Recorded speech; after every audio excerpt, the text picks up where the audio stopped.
Hello guys, welcome to LTX classes. ఇవాళ మనము NCERT geography class 7లో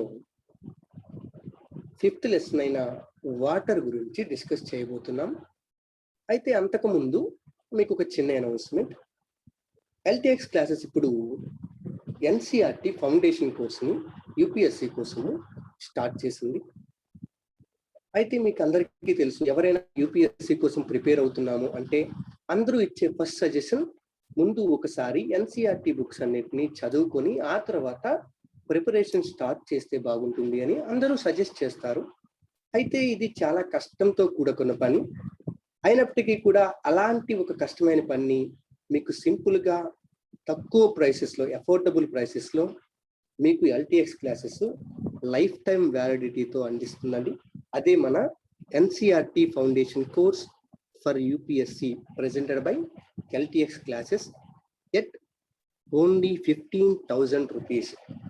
అది కూడా మనకి మంత్లీ 5,000 రూపాయలతో 3 నెలల పాటు EMIగా పేమెంట్ చేసుకునే సదుపాయం కూడా ఉందండి.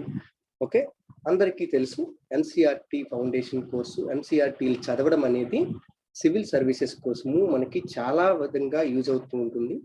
ఓకే, అందుకని చెప్పి మీకు ఎవరైనా ఇంట్రెస్ట్ ఉంటే దయచేసి కిందున్న నెంబర్, ప్రత్యూష మేడం యొక్క నెంబర్ ఇక్కడ మెన్షన్ చేయబడింది, 7893-899-553 అనే నెంబర్ని కాంటాక్ట్ చేస్తే మీకు కంప్లీట్ డీటెయిల్స్, కోర్స్ యొక్క కంప్లీట్ డీటెయిల్స్, అలాగే మీ అడ్మిషన్స్ రిలేటెడ్ క్వారీస్ ఏవైనా ఉన్నా కూడా అవన్నీ కూడా తీర్చబడతాయి.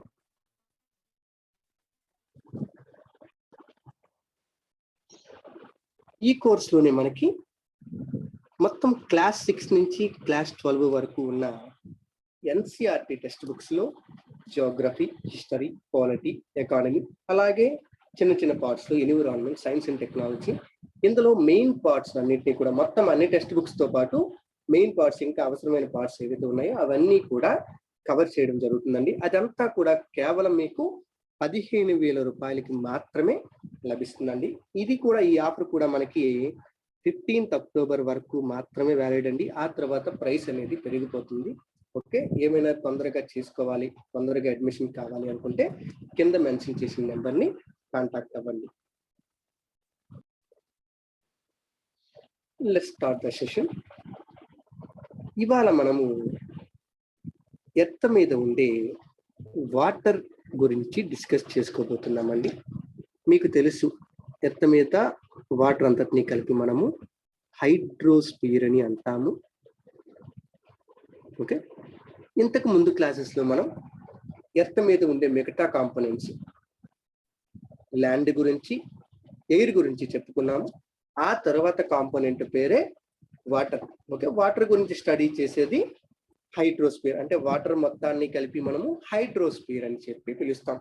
ఈ లెసన్లో మనం ఏం తెలుసుకుంటాం, ఈ లెసన్ చదవడం వల్ల మనకి ఏం యూజ్ ఉంటుంది అంటే అసలు ఈ ఎర్త్ మీద వాటర్ ఎలా ఉంది, ఓకే, వర్షాలు ఎలా పడుతున్నాయి, సింపుల్గా చెప్పాలంటే వర్షాలు ఎలా పడుతున్నాయి, అలాగే వాటర్ ఎక్కడెక్కడ ఎంత అమౌంట్లో స్ప్రెడ్ అయి ఉంది, అలాగే కొన్ని ఇంపార్టెంట్ వాటర్ బాడీస్ ఏంటి, దాంతోపాటు అన్నింటికంటే మనకి ఇంపార్టెంట్ ఓషియన్స్. ఎందుకంటే భూమి మీద ఉన్న వాటర్లో మెజారిటీ వాటర్ అంతా కూడా ఓషియన్స్ లోనే ఉంది కాబట్టి ఓషియన్స్ గురించి, ఓషియన్స్ లో వచ్చే వేవ్స్ గురించి, ఓషియన్ లో వచ్చే టైడ్స్ గురించి, ఓకే, అలాగే ఓషియన్ కరెంట్స్ గురించి, వీటి గురించి, అలాగే వీటితో పాటు సునామీ గురించి కూడా మనం తెలుసుకుంటామండి ఈ లెసన్ లో. Okay, as you know, let's start the session. Water అనేది మనిషి బతకడానికి అవసరమైన 3 కాంపోనెంట్స్ లో ఒకటి. ఓకే, మనిషి బతకాలంటే నీరు, గాలి, ఆహారం 3 కూడా ఇంపార్టెంట్ అండి. అందులో గాలి లేకపోయినా, నీరు లేకపోయినా, ఆహారం లేకపోయినా మనిషి ఖచ్చితంగా బతకలేడు. ఓకే, అయితే ఈ వాటర్ ఏదైతే ఉందో, అందులో వాటర్ ఏదైతే ఉందో దాని గురించి మనం ఈ లెసన్లో డిస్కస్ చేసుకోబోతున్నాం. ఓకే, అయితే వాటర్ అనగానే మనకి ఏం గుర్తొస్తాయండి? ఒక రివర్ గుర్తొస్తుంది. మొన్న ఏదో గోదావరి రివర్కి వెళ్ళామని గోదావరి రివర్ గుర్తొస్తుంది, లేకపోతే సముద్రం దగ్గరికి వెళ్ళాము, వైజాగ్లో ఆర్కే బీచ్ గుర్తొస్తుంది, లేకపోతే ఒక వాటర్ ఫాల్ గుర్తొస్తుంది, ఓకే, అలాగే ఇవన్నీ కూడా మనకు గుర్తొచ్చే చిన్నప్పుడు వర్షం పడిన తర్వాత చిన్న చిన్న వాటర్, చిన్న చిన్న గుంతల్లో వాటర్ ఏర్పడుద్ది రోడ్ల మీద, లేకపోతే పొలాల్లో చిన్న చిన్న గుంతలు అంటే వాటినే పడిల్స్ అంటారండి. ఓకే, వాటిలో మనకి వాటర్ అనేది నిండి ఉంటది. అలాంటి ప్రాంతాల్లో చిన్న చిన్న పడవలు వదులుకోవడము, ఇలాంటి విషయాలన్నీ కూడా మనకి చిన్నప్పుడు చూసే ఉంటాం కంపల్సరిగా. అయితే ఈ వాటర్ అనేది ఏం జరుగుతుంది, అసలు భూమి మీద వాటర్ అనేది ఎలా వచ్చింది, భూమి మీద వాటర్ ఎలా వచ్చింది? అప్పుడు పూర్వకాలంకి ఎర్త్ ఏర్పడినప్పటికి వెళ్తే, ఎర్త్ ఏర్పడినప్పుడు కంప్లీట్ గా టెంపరేచర్ చాలా ఎక్కువ ఉండేదని మేము ఆల్రెడీ చెప్పుకున్నాం. ఎర్త్ ఏర్పడేటప్పుడు ఎర్త్ యొక్క ఉష్ణోగ్రత సర్ఫేస్ టెంపరేచర్ 6000 డిగ్రీ సెంటిగ్రేడ్ అండి. ఓకే, ఆ వేడిలో వాటర్ ఉండదు కంపల్సరీగా, మనకు తెలుసు. ఓకేనా, ఆ వేడిలో ఎర్త్ అంతా ఏముండేదంటే వాటర్ వేపర్ ఉండేది. ఎర్త్ చుట్టూ కూడా ఎక్కువగా వాటర్ వేపర్ కంటెంట్ ఉండేది. ఇప్పుడు ఎలా అయితే గాలిలో నైట్రోజన్ కంటెంట్ ఎక్కువగా ఉందో, అదే విధంగా అంతకు ముందు దాన్ని ప్రైమరీ అట్మాస్ఫియర్ అంటారు. అందులో మనకి వాటర్ వేపర్ కంటెంట్ చాలా ఎక్కువ ఉండేది. వాటర్ వేపర్ కంటెంట్ చాలా ఎక్కువ ఉండేది.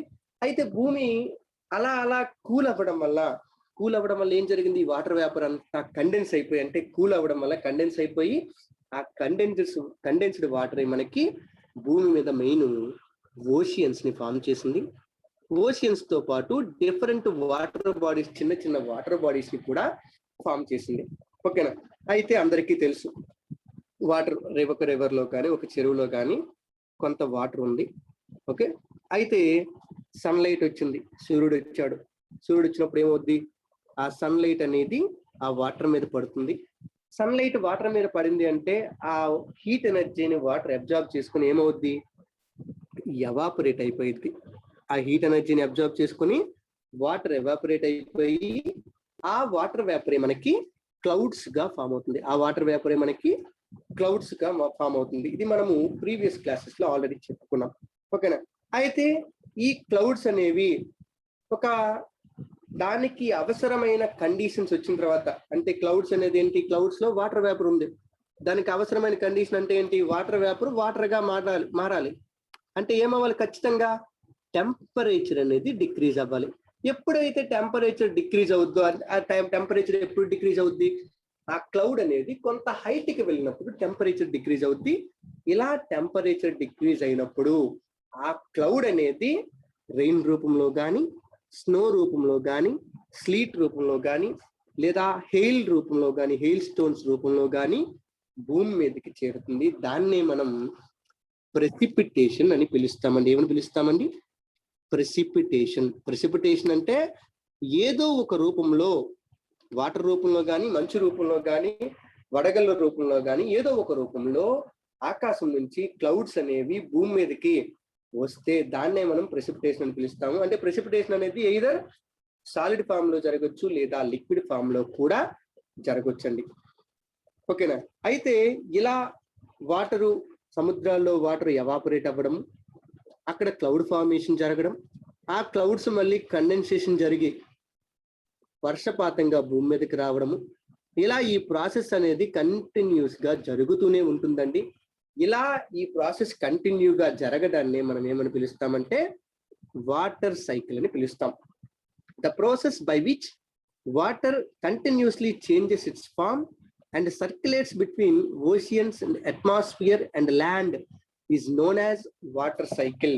వాటర్ సైకిల్ అంటే సముద్రాల్లోని నీరు ఎవాపరేట్ అయిపోయి అది అట్మాస్ఫియర్ లోకి చేరి, అక్కడ నుంచి వర్షం రూపంలో మళ్ళీ ల్యాండ్ మీదకి వచ్చి, ల్యాండ్ మీద నుంచి మళ్ళీ నదుల రూపంలో సముద్రాలకు చేరి ఇలా తిరుగుతూ ఉంటుంది. దీన్నే మనం వాటర్ సైకిల్ అని కూడా పిలుస్తాం. ఓకే, ఇక్కడ వాటర్ సైకిల్ సంబంధించి ఒక ఇంపార్టెంట్ పాయింట్ ఉంటుందండి. ఏంటి అంటే సింపుల్ గా చెప్పాలంటే, ఇదేంటి? ఇక్కడ ఉన్నదంతా అట్మాస్ఫియర్, ఇక్కడ ఉన్నదంతా ఏంటి? లిథోస్ఫియర్. ఓకే, ఇదంతా అట్మాస్ఫియర్, ఇదంతా లిథోస్ఫియర్. ఓకేనా, ఈ రెండింటి మధ్య కనెక్షన్ ఎక్కడ ఉంది అంటే ఈ వాటర్ సైకిల్లోనే ఉంది. ఓకేనా, water cycle acts as a connection between atmosphere, lithosphere, దానితో పాటు హైడ్రోస్ఫియర్, ఈ మూడింటికి మధ్య ఒక లింక్ లాగా మనకి వాటర్ సైకిల్ అనేది పనిచేస్తుందండి. వాటర్ సైకిల్ అనేది పనిచేస్తుంది. ఓకే, అయితే మనకి ఇక్కడికి ఇంకొక వర్డ్ మెన్షన్ చేశాడు. ఏంటది? టెరేరియం. ఏంటది? టెరేరియం. ఇదేదో ఎక్వేరియం లాగానే సిమిలర్ గా ఉంది, సిమిలర్ గా ఉంటుందండి. ఎందుకంటే టెరేరియం అంటే ఏంటి ఇక్కడ మెన్షన్ చేసి చూడండి.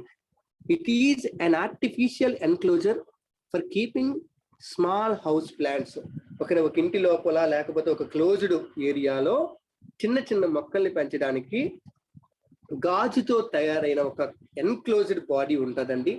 దానినే మనము ఒక టెరేరియం అని చెప్పి పిలుస్తామండి. టెరేరియం అని చెప్పి పిలుస్తాం. అయితే ఈ టెరేరియంతో మనకి ఎర్త్ని ఎందుకు పోల్చాడు? ఇక్కడ చూడండి, కరెక్ట్ గా మీరు అబ్జర్వ్ చేస్తే ఇక్కడ మనకి ఏమన్నాడంటే hour earth is like A terrarium అని చెప్పాడండి.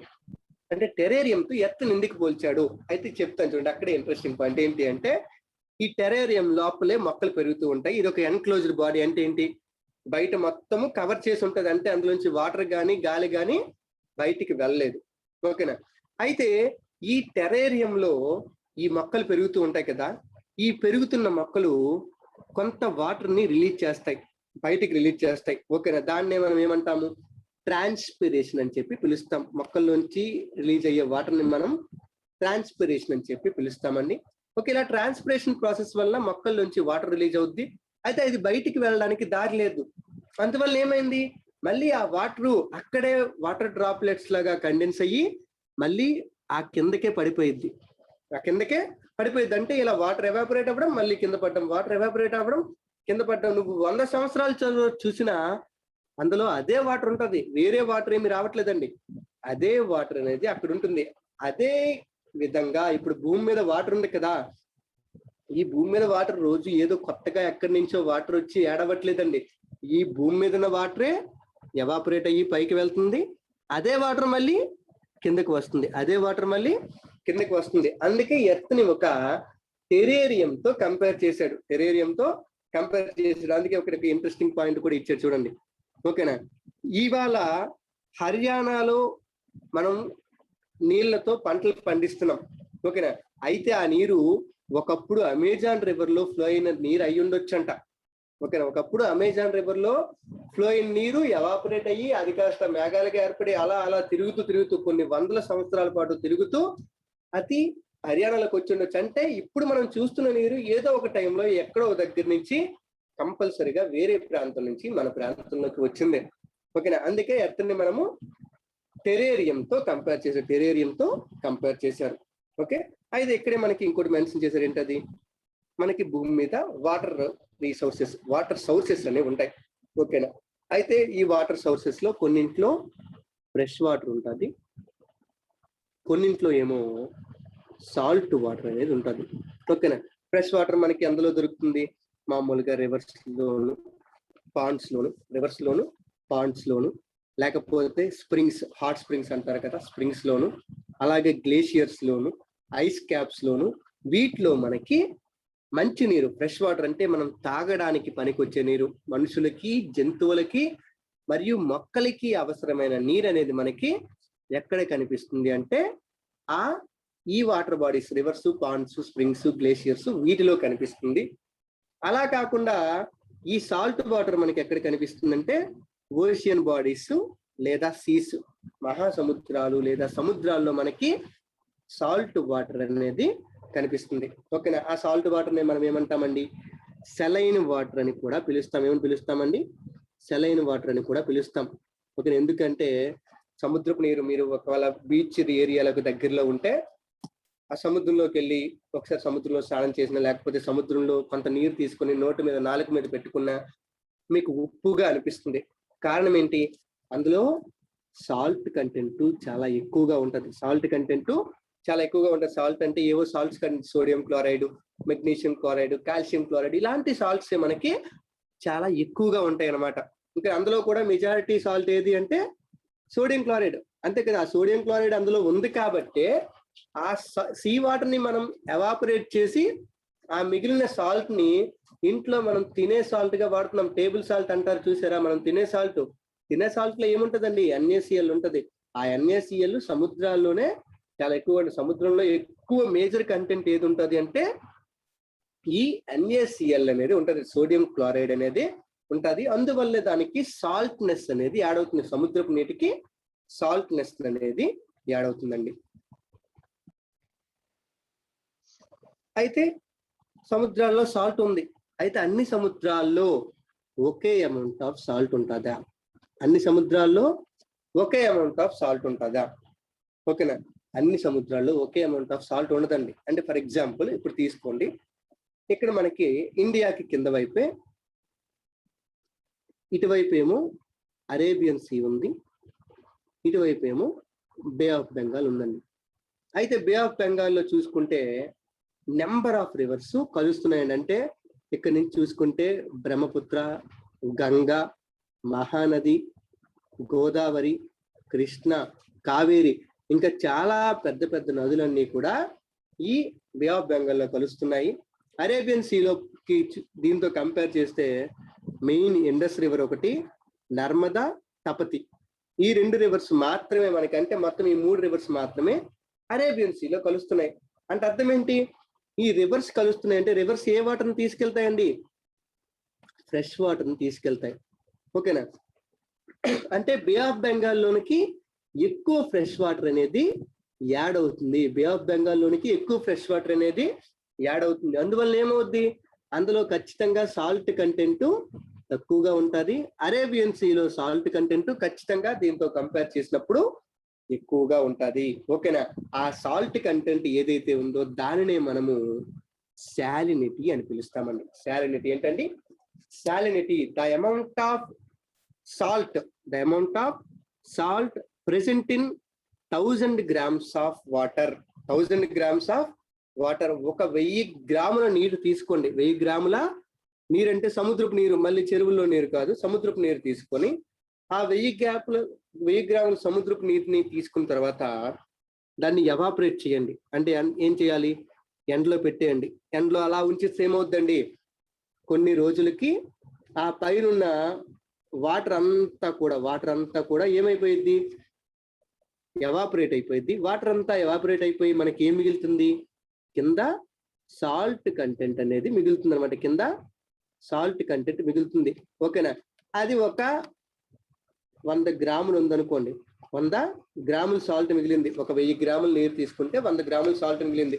అంటే దాని సాలినిటీ ఎంత? ఓకేనా? 100 parts per 1000 parts మనం తీసుకున్నాము. అందులో 100 parts ఏముంది? సాల్ట్ కంటెంట్ ఉంది. ఓకేనా? దాన్నే మనం 100 PPT అని పిలుస్తాం. సాలినిటీని నార్మల్ గా పీపీటీలో కొలుస్తారండి. పీపీటీ అంటే పార్ట్స్ పెర్ 1000. ఓకేనా? పార్ట్స్ పెర్ 1000 అంటే ఒక 1000 grams ఆఫ్ వాటర్ తీసుకుంటే అందులో ఎన్ని గ్రాముల సాల్ట్ ఉంది, ఎన్ని గ్రాముల సాల్ట్ కంటెంట్ ఉందో దాన్నే మనము సాలినిటీ అని పిలుస్తాం. ఓకే?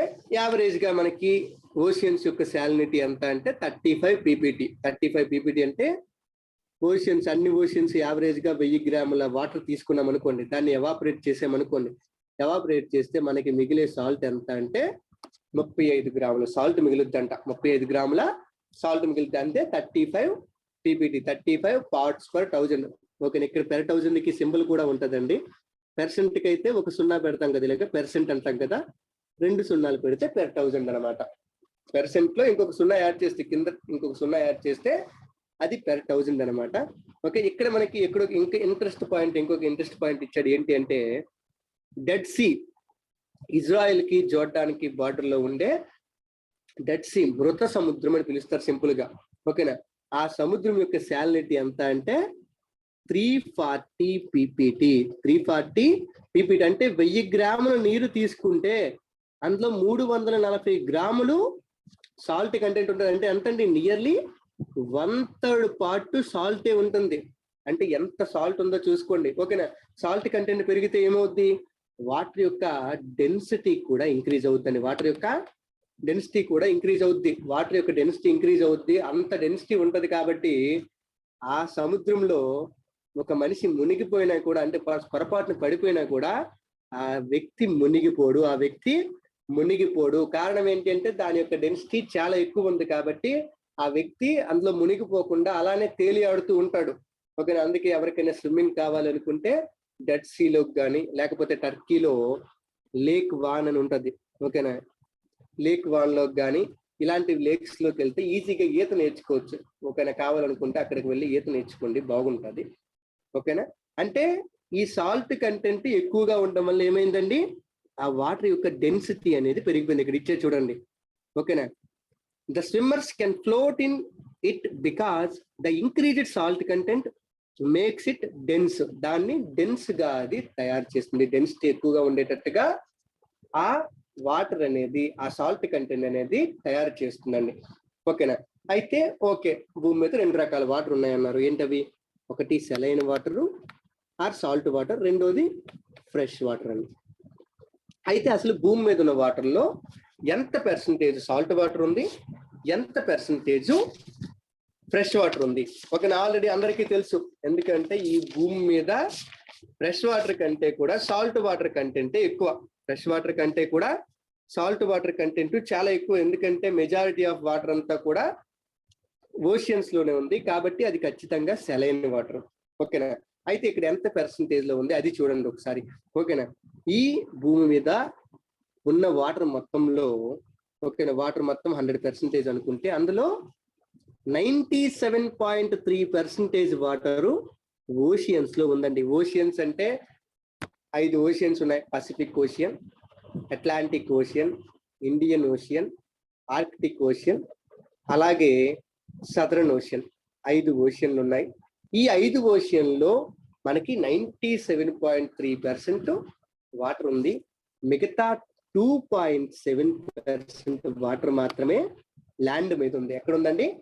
ల్యాండ్ మీద ఉందన్నమాట. ల్యాండ్ అంటే ఓషియన్స్ కి బయట, ఓకేనా. ఓషియన్స్ అంటే అందులోకి మనకి Bay of Bengal, Arabian Sea గుర్తుపెట్టుకోండి, ఇవి కూడా ఓషియన్స్ లోకి వస్తాయి. ఎందుకంటే Bay of Bengal and Arabian Sea are part of Indian Ocean. Indian Ocean లో పార్టే. ఒక ఇన్లాండ్ సీస్ తప్ప మిగతా సముద్రాలన్నీ కూడా, ఇన్లాండ్ సీస్ కాకుండా మిగతా సముద్రాలన్నీ కూడా ఏదో ఒక ఓషియన్ లో ఖచ్చితంగా పార్ట్స్ పెట్టుకోండి, ఓకేనా. ఆ ఓషియన్స్ అన్నిటిలో కలిపి ఉన్న వాటర్ ఎంతండి? 97.3%. మిగతా 2.7% వాటర్ ఫ్రెష్ వాటర్ అండి, ఓకేనా. Fresh water. అయితే ఈ ఫ్రెష్ వాటర్ కూడా, సార్ ఈ వాటర్ అంతా మన దగ్గరే ఉందా? లేదు. ఎందుకంటే అందులో 2% వాటరు ఐస్ క్యాప్స్ రూపంలో పోలార్ రీజియన్స్ లో ఉండిపోయింది. Arctic, Antarctic. ఈ పోలార్ రీజియన్స్ లో ఎక్కడికి వెళ్ళినా ఏముంటది? మంచే ఉంటది, ఓకేనా. ఆ ప్రాంతంలో నియర్లీ 2% వాటర్ ఉండిపోయిందండి. 2% వాటర్ మంచు రూపంలో ఉండిపోయింది. అందుకే కదా మనం చెప్పాము, గ్లోబల్ వార్మింగ్ వచ్చింది. గ్లోబల్ వార్మింగ్ వచ్చిందంటే ఏమవుద్ది? ఈ 2% మంచు రూపంలో ఉన్న వాటర్ మెల్ట్ అయిపోయింది. మెల్ట్ అయిపోయిందంటే sea level, mean sea level అనేది ఇంక్రీజ్ అయిపోయింది అని చెప్పి మనం ఆల్రెడీ చెప్పుకున్నాం, ఓకేనా. అంటే 2% వాటర్ కూడా మనకి పనికిరాదు. అంటే మనం అక్కడికి వెళ్ళి తెచ్చుకోలేము. అంటే కొన్ని కంట్రీస్ తెచ్చుకుంటే, దుబాయ్ అయితే అంటార్క్టికా నుంచి ఒక ఐస్ బర్గ్ ను తీసుకురావడానికి కూడా ప్లాన్ వేస్తుంది. ఒక ఆల్రెడీ ప్రొసీడింగ్స్ లో ఉందండి, ఓకే. ఎందుకంటే దుబాయ్కి వాటర్ స్కార్సిటీ ఉంది, అది మీకు తెలుసు, ఓకేనా. అందుకని చెప్పి వాళ్ళు ఎక్కడో అంటార్క్టికా నుంచి ఒక ఐస్ బర్గ్ ని తీసుకొచ్చి ఆ ఫ్రెష్ వాటర్ ని చాలా సంవత్సరాల పాటు వినియోగించుకోవడానికి ప్లాన్ చేస్తున్నారు, ఓకే. అది పక్కన పెడితే ఈ 2.7% లో 2% కూడా అయిపోయిందండి. మిగతా మిగిలింది ఎంతండి? 0.7% మిగిలిందండి. 0.7% మిగిలింది. ఆ 0.7% లో 0.68% మళ్ళీ గ్రౌండ్ వాటర్ లో ఉండిపోయింది. అందుకే కదా బోర్వెల్స్ ఇవన్నీ వేసి ఆ గ్రౌండ్ వాటర్ ని మనం ఎక్స్ట్రాక్ట్ చేస్తున్నాం. ఎలా పడితే అలాగే ఎంత కావాలంటే అంత పీల్చుకుంటున్నాం, ఓకేనా. గ్రౌండ్ వాటర్ లో ఉంది 0.6%, 68%. మిగతా 0.02% ఏదైతే ఉందో అది ఫ్రెష్ వాటర్ లేక్స్ రూపంలోను, ఇన్లాండ్ సీస్, భూమి మీద ఉండే సముద్రాలు, భూమి మీద కూడా కొన్ని సముద్రాలు ఉన్నాయి, అరల్ సీ అని, ఓకేనా. ఇలాంటి కొన్ని సముద్రాల్లోను, అలాగే సాల్ట్ లేక్స్ లోను, కాస్పియన్ సీ, లేకపోతే పులికాట్ లేకు, ఇలాంటి లేక్స్ లోను, అలాగే అట్మాస్ఫియర్ లో కొంత వాటర్ వేపర్ ఉందన్నాం. దాన్నే హ్యూమిడిటీ అంటామని కూడా మనం చెప్పుకున్నాం, ఓకే. అట్మాస్ఫియర్ లో హ్యూమిడిటీ రూపంలోను, అలాగే ఇంకొంత వాటర్ రివర్స్ రూపంలోను ఉందండి, ఓకేనా. అంటే ఫ్రెష్ వాటర్ లో మనకి పనికి వచ్చేది, మనం తీసుకోగలిగేది 0.7%, ఓకే. ఎందుకంటే మిగతా 2% కూడా ఐస్ క్యాప్స్ రూపంలో అంటార్క్టికా, ఆర్కిటిక్ రీజియన్స్ లో ఉండిపోయింది, ఓకేనా. ఆర్కిటిక్, అంటార్క్టిక్ రీజియన్స్ లో ఉండిపోయింది. కాబట్టి దాన్ని మనం ఖచ్చితంగా ప్రెజెంట్ అయితే ఉపయోగించుకోలేము, ఓకేనా. అందుకే మీకు ఇప్పుడు చూసిన తర్వాత ఒక అర్థమై ఉంటది, ఓకేనా. ఏంటది? వాటర్ స్కేర్సిటీ అంటారు. సౌత్ ఆఫ్రికా ఎప్పుడు ప్రతి సంవత్సరం కూడా సౌత్ ఆఫ్రికాలో జోహన్నెస్బర్గ్ సిటీ జీరో వాటర్ డేని సెలబ్రేట్ చేసుకుంటుంది. జీరో వాటర్ డే అంటే అదేదో గొప్ప రోజు అనుకోకండి. జీరో వాటర్ డే అంటే ఏంటి అంటే ఆ రోజు వాళ్ళకి ఆ సిటీలో చుక్క నీరు కూడా దొరకని రోజు అనమాట. అలాంటి పరిస్థితి మనకి ఇండియాలో కూడా వచ్చే అవకాశం ఉంది. ఇండియాలో బెంగళూరు ఇలాంటి సిటీస్ కి జీరో వాటర్ డేస్ ఫ్యూచర్ లో వచ్చే అవకాశం ఉంది. అయితే మీకు డౌట్ రావచ్చు, సరే ఈ వాటర్ లేదు అంటున్నారేంటి, మన చుట్టూ వాటరే కదా, సౌత్ ఆఫ్రికా ఉంది, సౌత్ ఆఫ్రికాకి కోస్ట్ లైన్ ఉంది, కావలసినంత వాటర్ ఓషియన్ వాటర్ ఉంది, తీసుకోవచ్చు కదా. తీసుకోలేము, ఎందుకంటే ఈ సెలైన్ వాటర్ అనేది, సాల్ట్ వాటర్ అనేది మనిషికి ఏ విధంగానూ పనికిరాదు. ఏ విధంగానూ పనికిరాదు. దాంతో చెట్లు పెరగలేవు. కొన్ని చెట్లు మ్యాంగ్రూవ్స్ లాంటి కొన్ని చెట్లే పెరగగలవు. అలాగే ఏ మనిషికి కూడా తాగడానికి ఈ నీరు అనేది పనికిరాదండి. అందుకని చెప్పి ఆ నీటిని మనము తాగడానికి కానీ మన అవసరాలకు కానీ ఉపయోగించుకోలేము. కాబట్టే మనము వేరే ప్రత్యామ్నాయాల కోసం ఇప్పుడు కొన్ని కంట్రీస్, దుబాయ్ లాంటి కంట్రీస్, కొన్ని డెవలప్డ్ కంట్రీస్ ఏం చేస్తున్నాయంటే వాటర్ ని, ఆ సీ వాటర్ ని ఫ్రెష్ వాటర్ గా మార్చుకోవడానికి రకరకాల ప్లాంట్స్ ని వేస్తున్నాయి. ఒక టెక్నాలజీని ఉపయోగించి ఎలా అయినా సీ వాటర్ ని ఫ్రెష్ వాటర్ గా మార్చుకోవడానికి ట్రై చేస్తున్నాయండి. ఓకేనా, ఇక్కడ ఇచ్చే చూడండి, water is absolutely essential for survival. మనిషి బతకాలి అంటే వాటర్ కంపల్సరీగా కావాలి. ఓకేనా, ఎందుకంటే మనిషికి దాహం వేసిందంటే ఆ దాహం తీర్చగలిగేది వాటరే. మీకు డౌట్ రావచ్చు, సార్ మాకు డ్రింకులు ఉన్నాయి, లేకపోతే కొబ్బరికాయ నీళ్ళు ఉన్నాయి, అవి తాగుతామని రావచ్చు. అవి కూడా వాటరే, ఏదైనా కూడా వాటరే. ఓకేనా, అందుకని చెప్పి వాటర్ ని వేస్ట్ చేయకండి. వాటర్ ని చాలా వాల్యుబుల్ అండి, వాటర్ చాలా వాల్యుబుల్. అందుకే వాటర్ ని నీట్ గా, ఓకేనా, అవసరానికి తగ్గట్టు మాత్రమే ఉపయోగించుకోవాలి. అస్సలు కేర్లెస్ గా ఉండే అవకాశం లేదు. ఎందుకంటే కొన్ని రోజుల్లో ప్రపంచం తీవ్రమైన వాటర్ స్కేర్సిటీని ఎదుర్కోబోతుంది. ఇది నేను, మీరు ఎవరో చెప్తుంది కాదండి, సైంటిస్టులు విత్ ప్రూఫ్స్ తో చెప్తున్నారు. విత్ ప్రూఫ్స్ తో వాటర్ స్కేర్సిటీని ఎదుర్కొంటున్నాయని చెప్తున్నారు. ఎప్పటికీ ఇండియాలో వాటర్ దొరకని ప్లేసులు చాలా ఉన్నాయి. ఓకేనా, అంటే ఎడారి ప్రాంతాలు కాదు, ఎడారి ప్రాంతాలకు బయట ఉండే రీజియన్స్ లోనే వాటర్ దొరకని ప్రాంతాలు చాలా ఉన్నాయి. ఓకేనా, అందుకని చెప్పి ఎప్పటికైనా కళ్ళు తెరుచుకొని వాటర్ వేస్ట్ చేయకుండా ఉంటారని నేను మిమ్మల్ని కోరుకుంటున్నాను. ఓకే, అందుకే ఇలాంటి వాటి కోసమే వరల్డ్ వాటర్ డేని కూడా గవర్నమెంట్ సెలబ్రేట్ చేస్తుంది. ఇంటర్నేషనల్ లెవెల్లో మనకి ఐక్యరాజ్య సమితి వరల్డ్ వాటర్ డేని కూడా సెలబ్రేట్ చేస్తుంది మార్చి 22nd. ప్రతి సంవత్సరం కూడా మార్చి 22nd వరల్డ్ వాటర్ డేని సెలబ్రేట్ చేసి వాటర్ ని కన్జర్వ్ చేయడానికి అసలు అవసరం ఏంటి, ఓకేనా, అసలు ఎన్ని రకాలుగా వాటర్ ని కన్జర్వ్ చేయొచ్చు, ఇలాంటి అవేర్నెస్ అంతటినీ కూడా ప్రజల్లోనికి తీసుకువెళ్తుందండి. ఇలాంటి అవేర్నెస్ అంతటినీ కూడా ప్రజల్లోనికి గవర్నమెంట్ అనేది తీసుకువెళ్తుంది అనమాట. ఓకే, ఇప్పుడు మనము water bodies, different water bodies ఉన్నాయని చెప్పాం. అయితే ఆ వాటర్ బాడీస్ అసలు ఏమేమి ఉన్నాయి, సింపుల్ గా మ్యాప్ లో ఎక్కడెక్కడ ఏ వాటర్ బాడీస్ ఉన్నాయని సింపుల్ గా ఒకసారి చూద్దాం. ఓకేనా, మనకి ఇక్కడ నెంబర్ ఆఫ్ వాటర్ బాడీస్ ఇచ్చారు చూడండి ఒకసారి. Main oceans, Pacific ocean, Arctic ocean, Atlantic, south Atlantic and north Atlantic ocean, Indian ocean and southern ocean. 1, 2, 3, 4 and 5, 5 oceans. Southern ocean తో కలిపి 5 ఓషియన్స్. ఇక్కడ కూడా పసిఫిక్ ఓషియన్ ఉంది. ఇది ఒకటే కదా, తెలుసు కదా, భూమి ఇలా రౌండ్ గా ఉంటది కాబట్టి ఇది కలిపే ఉంటాయి. పసిఫిక్ ఓషియన్ అంటే అది వేరు ఇది వేరు కాదండి. ఓకేనా, వెస్ట్ పసిఫిక్, ఈస్ట్ పసిఫిక్ అని కొంచెం డిఫరెంట్ గా ఉంటది, కానీ అంతా కూడా పసిఫిక్ ఓషియన్. ఓకే, అంతా కూడా పసిఫిక్ ఓషియన్. ఓకే, ఇవి ఓషియన్స్. ఓషియన్స్ కాకుండా మనకి కొన్ని ఇంపార్టెంట్ సీస్ ఉన్నాయి.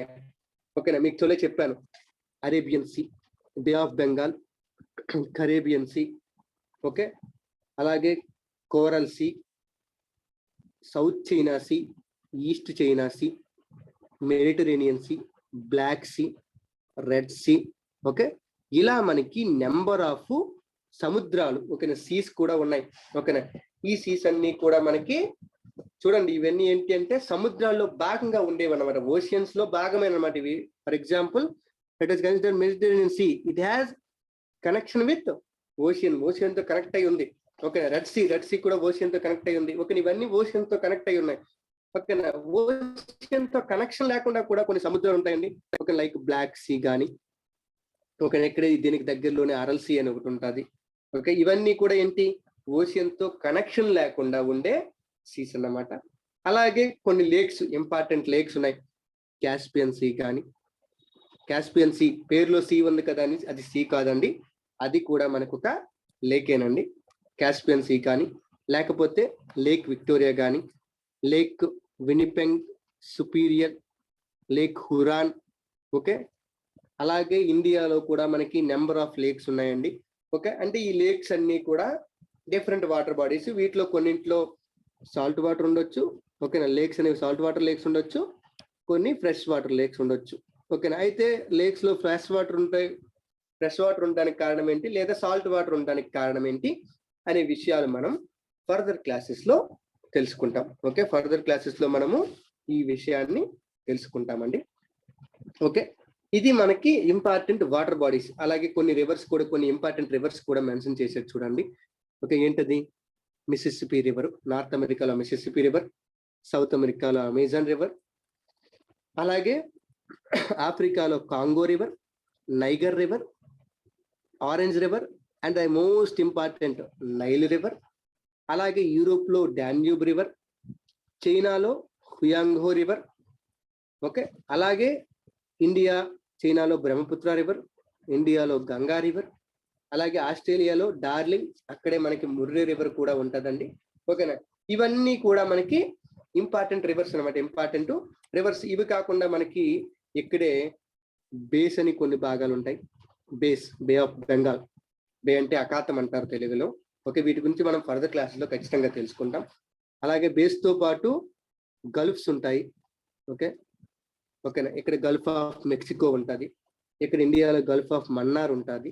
ఓకే, అంటే గల్ఫ్స్ ఉంటాయి. అంటే ఇలాంటి వాటర్ బాడీస్, మనకి వాటర్ బాడీస్ అనేవి నెంబర్ ఆఫ్ టైప్స్ ఉన్నాయి. అందులో కొన్ని మేజర్ వాటర్ బాడీస్ ని, మేజర్ లేక్స్ ని ఇక్కడ మీకు మెన్షన్ చేయడం అనేది జరిగిందండి. అలాగే ఇక్కడ హడ్సన్ బే ఉంటది, the largest bay in the world, Hudson అఖాతం అని చెప్పి ఇక్కడ ఉంటదండి.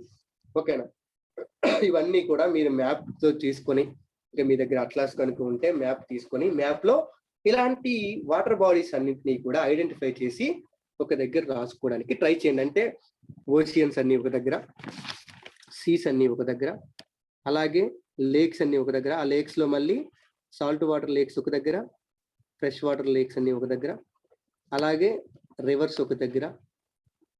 ఓకేనా, అలాగే గల్ఫ్స్ ఒక దగ్గర, బేస్ ఒక దగ్గర.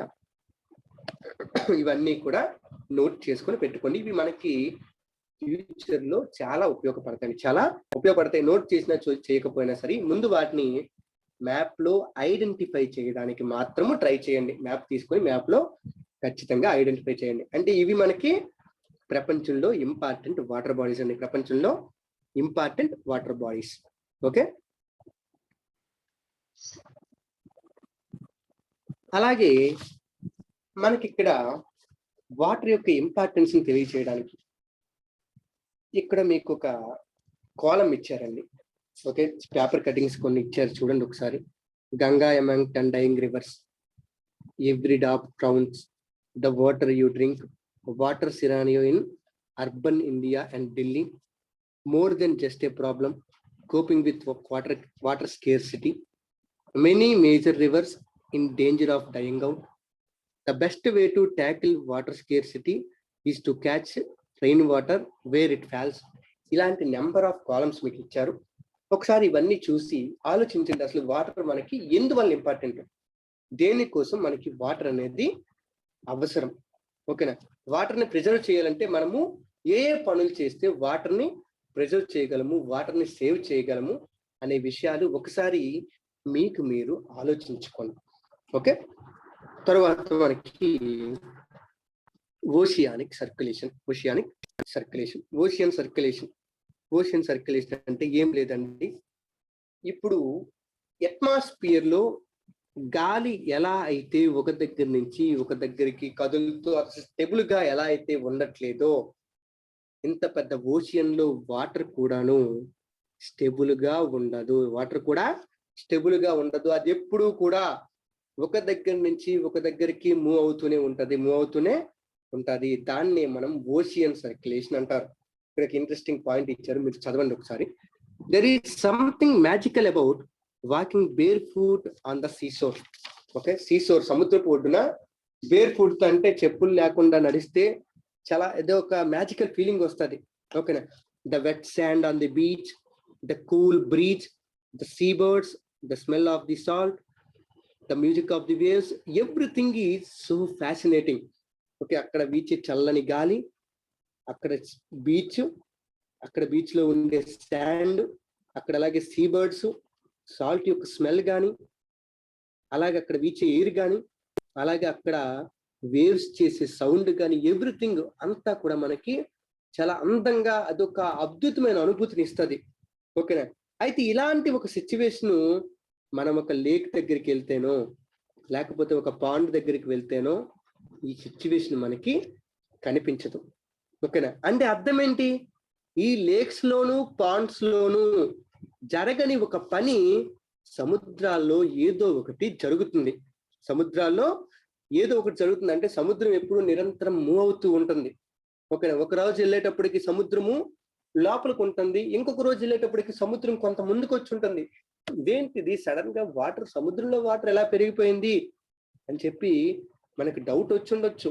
ఓకేనా, దానికి నెంబర్ ఆఫ్ రీజన్స్ ఉన్నాయి.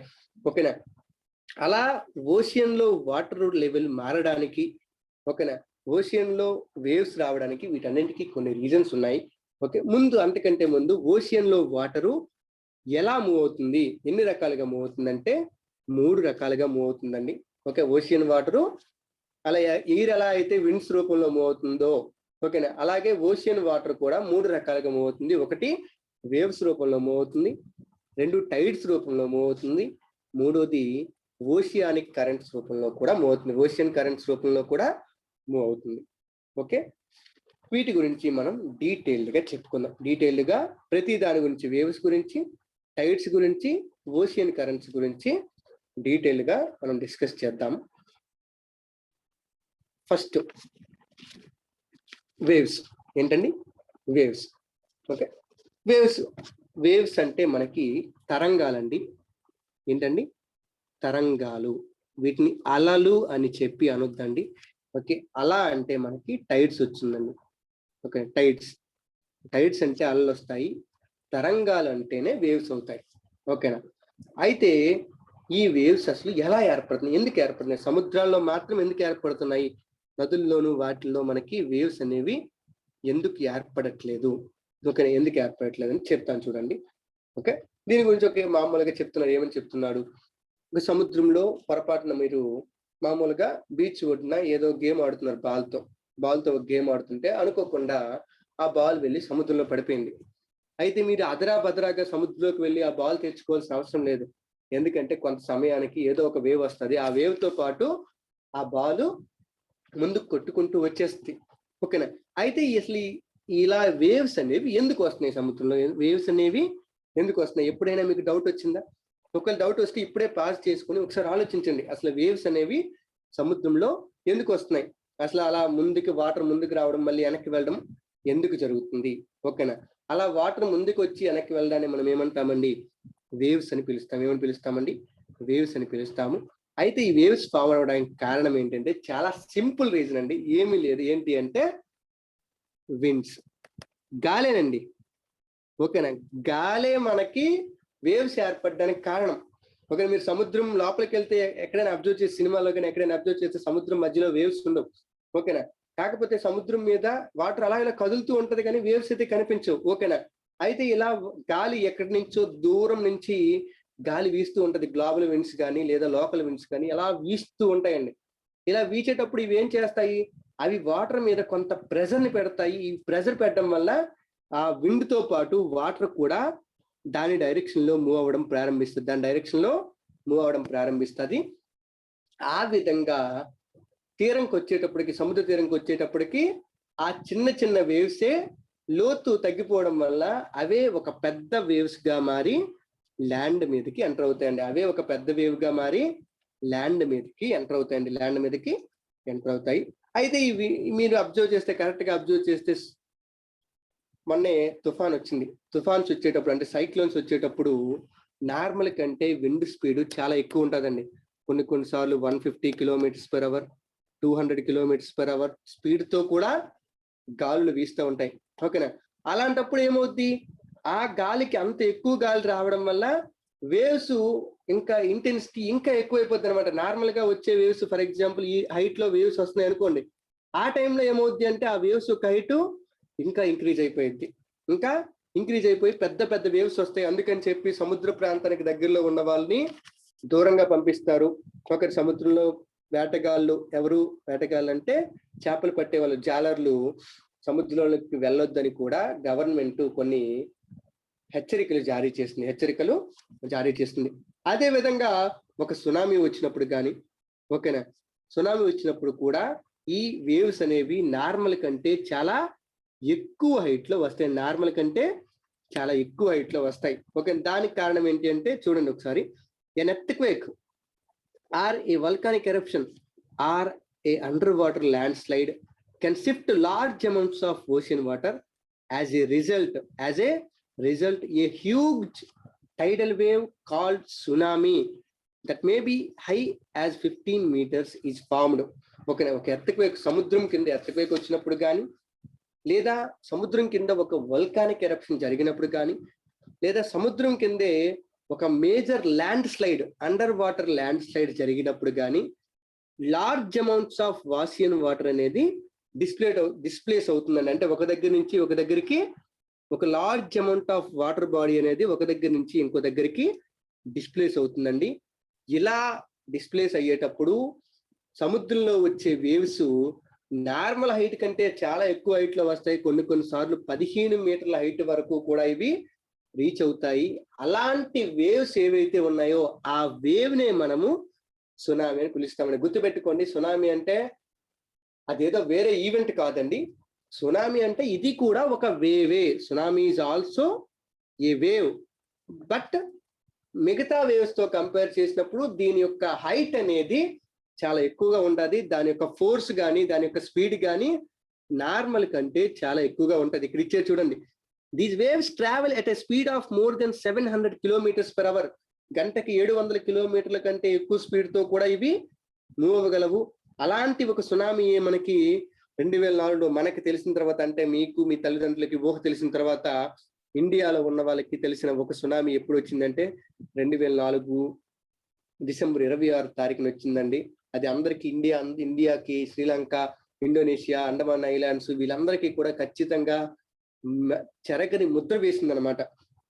ఎందుకంటే అంతవరకు అంత పెద్ద సునామీని ఇండియాలో ఉన్న వాళ్ళు చూడలేదన్నమాట. ఓకేనా, దానివల్ల ఎంతో డ్యామేజ్ జరిగింది, కోస్ట్ ఏరియాస్ లో ఎంతో డ్యామేజ్ జరిగింది. దానివల్లనే ఇండియా యొక్క సదరన్ మోస్ట్ పాయింట్, ఓకేనా, ఇందిరా పాయింట్ అంటారు, నికోబార్ ఐలాండ్స్ లో ఉంటది. ఆ ఇందిరా పాయింట్ కూడా సబ్మెర్జ్ అయిపోయిందంట. ఓకేనా, అంత దారుణమైన సునామీ వచ్చింది 2004వ సంవత్సరంలో.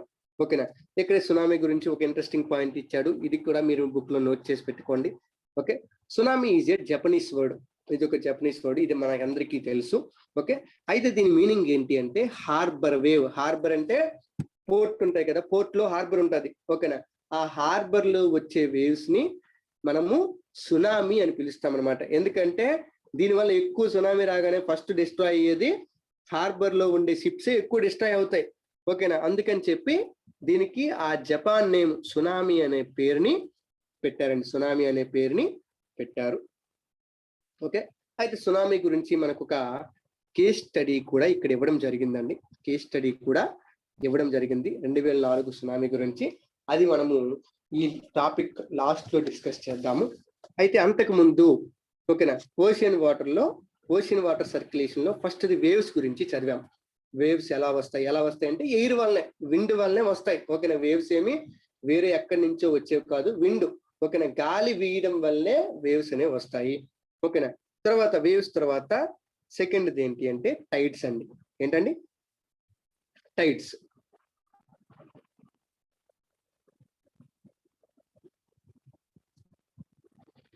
ఓకే, టైడ్స్, వీటిని మనము అలలు అని పిలుస్తామండి. ఏమని పిలుస్తామండి? అలలు. టైడ్స్ మనం ఏమని పిలుస్తామండి? అలా అంటే టైడ్ అండి. అలా అంటే వేవ్ కాదండి. Okay, remember the thing. అలా అంటే టైడ్. ఓకేనా, టైడ్ అంటే ఏంటి అంటే నేను చెప్పాను చూసారా, ఇవాళ వెళ్ళి చూస్తే సముద్రం ఏమో ఇక్కడ వరకు ఉంది, సాయంత్రంకి వెళ్ళేటప్పటికి కొంచెం ముందుకు వచ్చేసింది. ఇదేంటిది, సముద్రంలో వాటర్ ఏమైనా ఎక్స్ట్రా యాడ్ అయిందా, ఈ గంట 2 గంటలోనే ఎక్స్ట్రా వాటర్ యాడ్ అయిందా అని మనకు డౌట్ రావచ్చు. అంటే ఏం జరిగింది అక్కడ, సముద్రపు నీరు ఒకసారి రైజ్ అవుతుంది, అంటే సీ లెవెల్ ఒకసారి, ఇగోండి ఒక డయాగ్రామ్ గా రిప్రజెంట్ చేస్తాను చూడండి. ఇది మనకి ల్యాండ్ సర్ఫేస్ అనుకోండి, ఇది నార్మల్ సీ లెవెల్ అనుకోండి, మీన్ సీ లెవెల్ అనుకోండి. ఓకేనా. అయితే కొన్నిసార్లు ఏమో సముద్రం కొంత ముందుకు వస్తుంది, ఓకేనా, వాటర్ కొంచెం ఎక్కువ అయిపోతుంది, కొన్నిసార్లు ఏమో తగ్గిపోతుంది. ఓకేనా. ఇలా జరిగే ఫినామినన్ పెరగడాన్ని, వాటర్ లెవెల్ పెరగడం కానీ లేదా తగ్గడం కానీ, సముద్రాల్లో వాటర్ లెవెల్ పెరగడము లేదా తగ్గడము జరిగే ఫినామినన్ ఏదైతే ఉందో దాన్నే మనం టైడ్స్ అని పిలుస్తాం. ఇక్కడ కొంచెం వర్డ్ కూడా మంచి వర్డ్ వాడాడు, ఏంటది, the rhythmic rise and fall of ocean water twice in a day is called a tide. Okay, ఒక్క రోజులో 2 సార్లు సీ వాటర్ అనేది రిథమిక్ గా, అంటే ఏదో మ్యూజిక్ ప్లే చేసినట్టుగా పైకి కిందకి రైజ్ అండ్ ఫాల్ అవుతూ ఉంటుంది, దాన్నే మనం టైడ్ అని పిలుస్తాము. ఓకేనా. అయితే హై టైడ్ వచ్చినప్పుడు సీ లెవెల్ అనేది హై లెవెల్కి రీచ్ అవుద్ది, హై టైడ్ వచ్చినప్పుడు సీ లెవెల్ అనేది హై లెవెల్కి రీచ్ అవుద్ది. లో టైడ్ వచ్చినప్పుడేమో సీ లెవెల్ తక్కువ హైట్కి రీచ్ అవుద్ది. అంటే ఏమవుద్ది అంటే, మనం ఒకవేళ ఫర్ ఎగ్జాంపుల్ ఒక కోస్టల్ రీజియన్ లో, ఇది ఒక కోస్టల్ రీజియన్ అండి, ఇక్కడ మీరు ఇలా నిల్చుని ఉన్నారు, ఓకే, ఇటువైపు తిరిగి నిల్చుని ఉన్నారు. అయితే ఒక టైంలో సముద్రం నార్మల్ గా చూసుకుంటే ఇక్కడ వరకు ఉంది, కానీ ఒకసారి వచ్చేటప్పటికి హై టైడ్ వచ్చేటప్పటికి ఏమైందంటే సముద్రపు నీరు ముందుకు వచ్చేసింది, మీ దగ్గరికి వచ్చేసింది. లో టైడ్ వచ్చేటప్పటికి ఏమో సముద్రపు నీరు మీ దగ్గర నుంచి దూరంగా వెళ్ళిపోయింది. ఓకేనా. దాన్నే హై టైడ్, లో టైడ్ అని చెప్పి మనం సింపుల్ గా పిలుస్తామండి. ఓకేనా. అయితే ఈ టైడ్స్ ఏర్పడడం వెనక మాత్రం చాలా పెద్ద రీజన్ ఉందండి. వేవ్స్ చాలా సింపుల్, ఒకటే రీజన్, ఏంటది, గాలి. గాలి వీయడం వల్లే వేవ్స్ ఏర్పడుతున్నాయి. కానీ టైడ్స్ ఏమంత సింపుల్ ప్రాసెస్ కాదండి. టైడ్స్ యూనివర్సల్ లెవెల్లో, సోలార్ సిస్టమ్ అంత లెవెల్లోనే ఈ టైడ్స్ ఏర్పడడం కానీ ఇదంతా కూడా జరుగుతూ ఉందండి. ఓకేనా.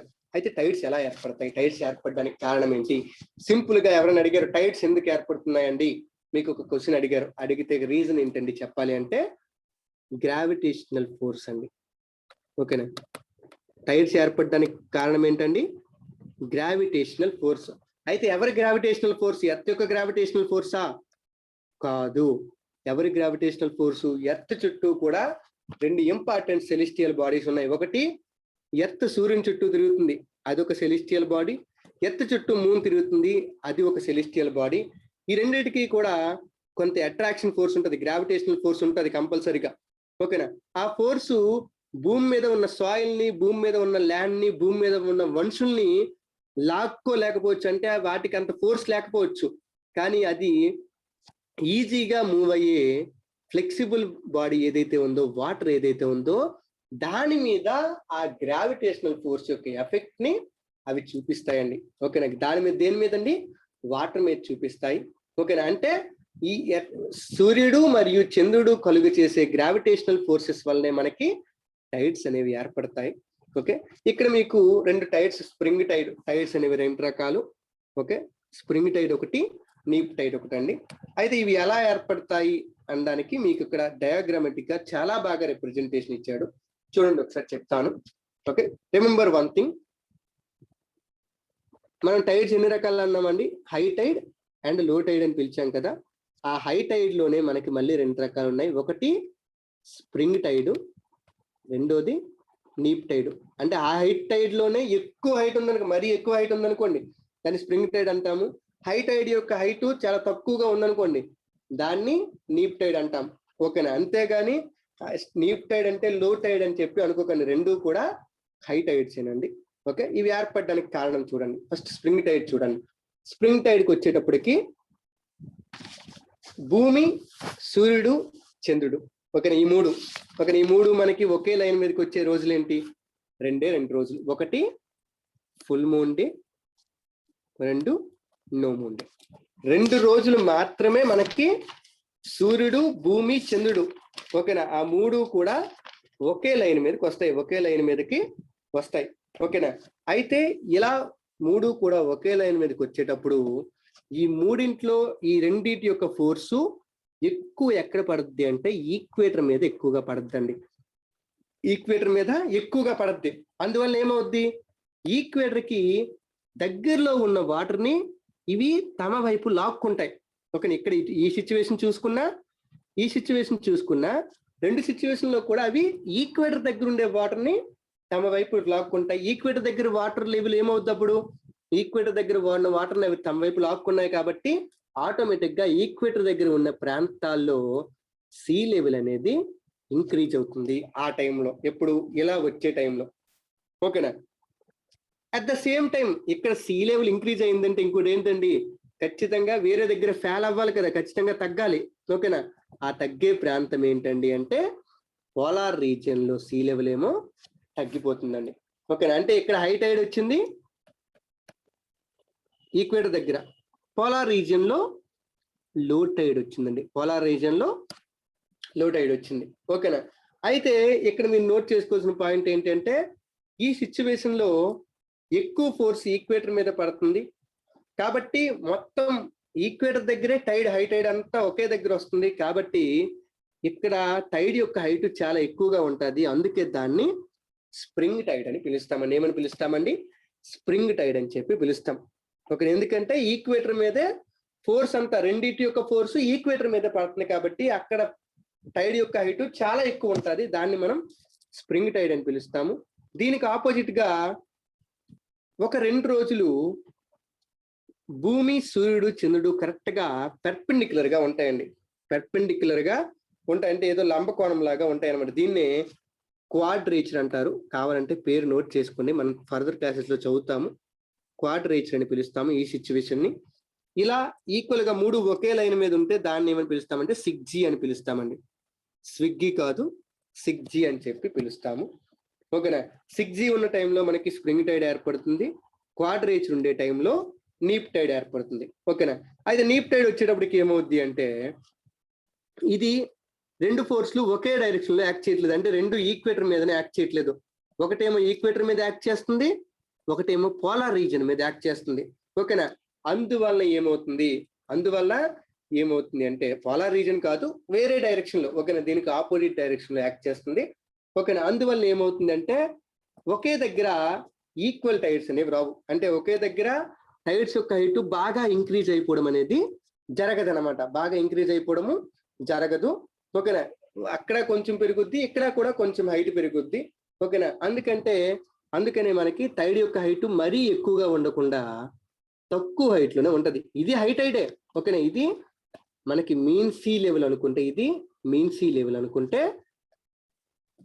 ఇక్కడ నార్మల్ గా 6G ఉన్నప్పుడు అంటే స్ప్రింగ్ టైడ్ ఏర్పడేటప్పుడు హై టైడ్ యొక్క హైట్ చాలా ఎక్కువ ఉంది, దాన్ని స్ప్రింగ్ టైడ్ అన్నాము. కానీ క్వాడ్రేచర్ లో ఉన్నప్పుడు ఏంటండి, క్వాడ్రేచర్ లో ఉన్నప్పుడు మనకి టైడ్ యొక్క హైట్ మరీ ఎక్కువగా కాకుండా కొంచెం తక్కువగా ఉంటది. దాన్నే మనం నీప్ టైడ్ అని చెప్పి పిలుస్తామని. ఏమని పిలుస్తామండి? నీప్ టైడ్ అని పిలుస్తాము. ఇవి మనకి ప్రతిరోజు కూడా జరుగుతూనే ఉంటాయి. ఓకే, అయితే main full moon day and no moon day రోజుల్లో స్ప్రింగ్ టైడ్ వస్తుంది. క్వాడ్రేచర్ లో ఉన్నప్పుడు మనకి నీప్ టైడ్ అనేది వస్తుందండి. అంటే ఏదైనా సరే సన్ మరియు మూన్ యొక్క గ్రావిటేషనల్ ఫోర్స్ వల్లనే మనకి టైడ్స్ రావడం అనేది జరుగుతుందండి. ఓకే, ఇది ఒకసారి ఇదంతా చదవండి ఒకసారి. తర్వాత ఈ టైడ్స్ వల్ల మనకి ఏమైనా యూజ్ ఉందా? ఖచ్చితంగా యూజ్ ఉందండి. ఓకే, మీకు తెలిసి ఉంటుంది, కలకత్తా పోర్ట్ తెలిసి ఉంటుంది. కలకత్తా పోర్ట్ ఎక్కడ ఉంటుందండి? నదిలో ఉంటుంది. ఏ నది? హూగ్లీ నది మీద హూగ్లీ నది ఒడ్డున కలకత్తా పోర్ట్ ఉంటుంది. అయితే ఒకసారి ఆలోచించండి, నది యొక్క లోతు ఎంత ఉంటుంది? మహా అయితే సముద్రాల లోతు అంటే చాలా మీటర్ల వరకు, కిలోమీటర్ల వరకు కూడా ఉంటుంది. నది యొక్క లోతు చూసుకుంటే మహా అయితే 2 మీటర్లు, 3 మీటర్లు, 4 మీటర్లు ఇంతే ఉంటుంది. అయితే కొన్ని షిప్స్ ఉంటాయి, కంటైనర్ షిప్స్ కానీ, కార్గో షిప్స్ కానీ, వాటి యొక్క బేసు నియర్లీ 5-6 మీటర్ల డెప్త్ వరకు ఉంటుంది. అయితే హూగ్లీ రివర్ లో ఈ పడవలన్నీ కూడా ట్రావెల్ చేయగలవా? చేయలేవు. మరి కలకత్తా పోర్టుకి ఈ పడవలన్నీ ఎలా వెళ్తాయి? ఎలా వెళ్తాయి అంటే హై టైడ్ వస్తుందండి. ఓకేనా? రోజులో ఏదో ఒక టైంలో మనకి ఖచ్చితంగా హై టైడ్ వస్తుంది. ఈ హై టైడ్ వచ్చినప్పుడు ఏమవుద్ది, సముద్రం యొక్క ఎత్తు పెరుగుద్ది. సముద్రం యొక్క ఎత్తు పెరిగిందంటే నదిలో కూడా కొంత వాటర్ ఎంటర్ అవుద్ది, ఎందుకంటే సముద్రంకి లింక్ గానే నది ఉంటది కాబట్టి నదిలో కూడా కొంత వాటర్ ఎంటర్ అవుద్ది. దీనివల్ల ఏమవుద్ది అంటే అక్కడ డెప్త్ పెరుగుద్ది, వాటర్ యొక్క డెప్త్ పెరుగుద్ది. ఆ డెప్త్ లో మనకి పడవలు, షిప్స్ ఏవైతే ఉన్నాయో ఈ షిప్స్ అనేవి ఈజీగా నావిగేట్ చేసే అవకాశం ఉంటుంది, ఈజీగా నావిగేట్ చేయడానికి అవకాశం ఉంటుంది. అంటే దే హెల్ప్ ఇన్ నావిగేషన్. అలాగే ఇంకా చాలా పాయింట్స్ ఉంటాయండి. The high tides also help in fishing చేయడానికి కూడా ఉపయోగపడతాయి. ఎందుకంటే ఒకేసారి వాటర్ సముద్రం నుంచి బయటకు వచ్చేయడం వల్ల ఆ వాటర్ తో పాటు కొన్ని ఫిష్లు కూడా వచ్చేస్తాయి, దాన్ని ఈజీగా క్యాచ్ చేసే అవకాశం ఉంటుంది ఫిషర్మెన్స్. అలాగే దీంతో పాటు ఇంకొక ఇంపార్టెంట్ పాయింట్ ఏంటి అంటే టైడల్ పవర్. ఏంటండి టైడల్ పవర్? టైడల్ పవర్ అంటే ఏంటంటే టైడ్స్ వచ్చేటప్పుడు ఆ టైడల్ వాటర్, సముద్రంలో ఉన్న వాటర్ అంతా కూడా ల్యాండ్ మీదకి, ఓకేనా, ల్యాండ్ సర్ఫేస్ మీదకి ఎంటర్ అయిపోతుంది. ఫర్ ఎగ్జాంపుల్ ఇక్కడ నార్మల్ సీ లెవెల్ ఇది, అయితే టైడ్ వచ్చింది, టైడ్ రావడం వల్ల ఏమైంది, సీ లెవెల్ ఇంక్రీజ్ అయ్యి నార్మల్ ల్యాండ్ మీదకి మనకి సీ వాటర్ అనేది ఎంటర్ అయిపోయింది, ఓకేనా. అప్పుడు ఒకవేళ మనం ఈ సీ వాటర్ ని ఇక్కడే ఇలా ఆపి ఉంచగలిగితే, ఒక డ్యామ్ కన్స్ట్రక్ట్ చేసి ఆపి ఉంచగలిగితే ఏమవుద్ది, ఆ డ్యామ్ ద్వారా మనము టైడల్ పవర్, టైడల్ ఎలక్ట్రిసిటీని కూడా జనరేట్ చేయొచ్చు. టైడల్ ఎలక్ట్రిసిటీని కూడా జనరేట్ చేయొచ్చు, ఓకే. ఈ టైడల్ పవర్ ఎలా జనరేట్ చేస్తారో మనము డీటెయిల్ గా ఫర్దర్ క్లాసెస్ లో చెప్పుకుందాం, ఓకే. అంటే ఇక్కడ మనము టైడల్ పవర్ ని కూడా జనరేట్ చేయొచ్చు. అంటే టైడ్స్ వల్ల కూడా మనకి చాలా యూజెస్ ఉన్నాయి. అలాగే టైడ్స్ వల్ల కొన్ని నష్టాలు కూడా ఉన్నాయి. లైక్ ఏంటి అంటే కొన్ని విలేజెస్, తక్కువ ఎత్తులో ఉన్న విలేజెస్ మునిగిపోవడం కానీ, లేకపోతే పంట పొలాల్లోకి వాటర్ ఎంటర్ అయిపోవడం కానీ. పంట పొలాలకి ఎందుకంటే పంటలకి ఏం కావాలి, మంచినీరు కావాలి. మంచినీరు ఉంటేనే పంటలు అనేవి పండుతాయి, ఓకేనా. అయితే సాల్ట్ వాటర్ లో పంటలు అనేవి, క్రాప్స్ అనేవి సరిగ్గా గ్రో అవ్వలేవు, ఓకేనా. అయితే ఈ సీ వాటర్ అక్కడికి వచ్చేయడం వల్ల ఏమవుద్ది, సాల్ట్ వాటర్ దానికి వచ్చేయడం వల్ల ఆ పంట కాస్త నాశనం అయిపోతుంది అనమాట. అంటే ఇలాంటి కొన్ని నెగిటివ్స్ కూడా ఉన్నాయి, ఓకేనా. ఏ డెసిషన్ కైనా, అంటే ఈ ప్రపంచంలో జరిగే ఏ పనికైనా ఖచ్చితంగా పాజిటివ్ ఉంటుంది, దానికి ఆపోజిట్ గా ఖచ్చితంగా నెగిటివ్ అనేది ఉంటుంది. ఏ పనికైనా పాజిటివ్ నెగిటివ్ రెండు లేకుండా జరగదు. ఇంకా టైడ్స్ లో కూడా పాజిటివ్ పాయింట్స్ ఉన్నాయి, అదే విధంగా ఈ టైడ్స్ లోనే మనకి నెగిటివ్ పాయింట్స్ కూడా ఉన్నాయి, ఓకే. తర్వాత టైడ్స్ తర్వాత మనకి మిగిలింది ఓషియన్ కరెంట్స్ అండి. ఏంటండి ఓషియన్ కరెంట్స్? ఓషియన్ కరెంట్స్ అంటే ఓషియన్ వాటర్ అనేది ఎప్పుడూ కూడా స్టెబుల్ గా ఉండదు, ఓకేనా.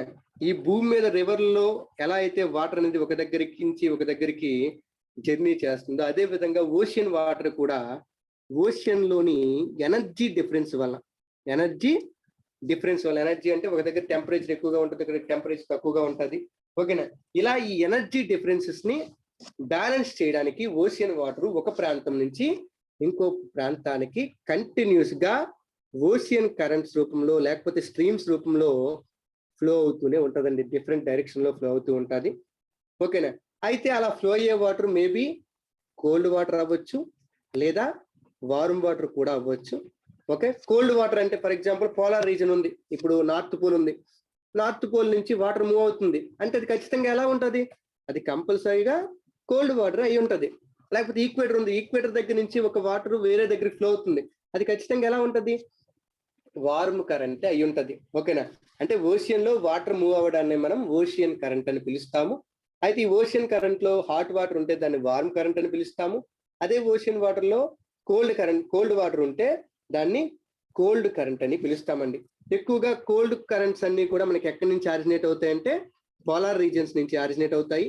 అలాగే వార్మ్ కరెంట్స్ అన్ని కూడా ఎక్కడి నుంచి ఆరిజినేట్ అవుతాయంటే ట్రాపికల్ రీజియన్ నుంచి, లేకపోతే ఈక్వటోరియల్ రీజియన్ నుంచి ఆరిజినేట్ అవుతాయండి. ఈక్వటోరియల్ రీజియన్ నుంచి ఆరిజినేట్ అవుతాయి, ఓకే. అయితే మీకు ఇక్కడ కరెంట్స్, కొన్ని ఓషియన్ కరెంట్స్ తెలుసుకోవాలి కంపల్సరీగా. ప్రపంచంలో ఏ ఏ ప్రాంతాల్లో ఏ ఏ కరెంట్స్ ఉన్నాయి కంపల్సరీగా మనం తెలుసుకోవాలండి. ఇది చాలా ఇంపార్టెంట్ అండి యూపీఎస్సీకి కానీ దేనికైనా కూడా, ఓకే. ఇక్కడ మనకి చూడండి, బ్లూ కలర్ లో మెన్షన్ చేయబడినవి కోల్డ్ కరెంట్స్ అండి, రెడ్ కలర్ లో మెన్షన్ చేయబడినవి వార్మ్ కరెంట్స్ అండి, ఓకే. ప్రపంచంలో ఉన్న కోల్డ్ కరెంట్స్ ఏంటేంటి? ఫస్ట్ కోల్డ్ కరెంట్స్ చూడండి. కోల్డ్ కరెంట్స్ మాక్సిమం ఎటువైపు నుంచి వస్తాయండి, పోలార్ రీజియన్ అంటే ఇది ఇటువైపు నుంచి కానీ ఇటువైపు నుంచి కానీ వస్తాయి. ఫస్ట్ పాయింట్ అది గుర్తుపెట్టుకోండి, ఓకే. కోల్డ్ కరెంట్స్ ఇక్కడ నోట్ చేయండి, ఒకసారి ఇక్కడ రికార్డ్ చేయండి, మీరు నోట్ చేసుకోండి, పాయింట్లు మీ బుక్ లో నోట్ చేసుకోండి.